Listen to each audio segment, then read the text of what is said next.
সাববাড়ি ঘাট। আজকের ভ্রমণযাত্রায় আপনাকে স্বাগত। সো বন্ধুরা, আজকে চলে আসলাম সুনামগঞ্জের সাববাড়ি ঘাট। এটা হচ্ছে সাববাড়ি ঘাট সন্ধ্যার আলোতে। সবাইকে শুভ সন্ধ্যা জানিয়ে আজকের ভিডিওটি শুরু করলাম।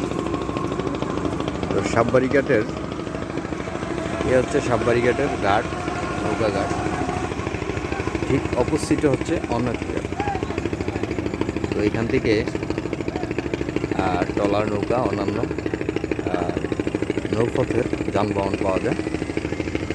এটা হচ্ছে সাববাড়ি ঘাট। আর এখান থেকে একটা জিনিস খেয়াল করবেন, বর্ষার সিজনে এই জায়গাটাকে থেকে টাঙ্গরা হাওর, নীলাদ্রি লেক, শিমুল বাগান বা অন্য যে এইগুলো আছে ওগুলোতে আপনার সবাই ঘুরতে যায়। আপনারা দেখতে পাচ্ছেন এটা হচ্ছে সাববাড়ি ঘাট।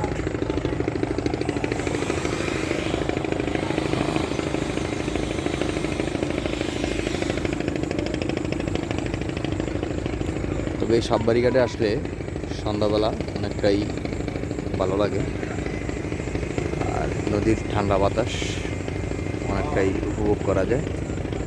আর গরমের সিজনে এখানে মোটামুটি কিছুটা সময় যদি আপনি কাটান তাহলে অনেকটাই আপনার কাছে ভালো লাগে। যাই হোক বন্ধুরা, সাববাড়ি ঘাটে যদি আসেন অবশ্যই সুনামগঞ্জ শহর থেকে রিক্সা ভাড়া 20 টাকা নেবে, তাহলেই আপনার সাববাড়ি ঘাট আসতে পারবেন। ধন্যবাদ সবাই।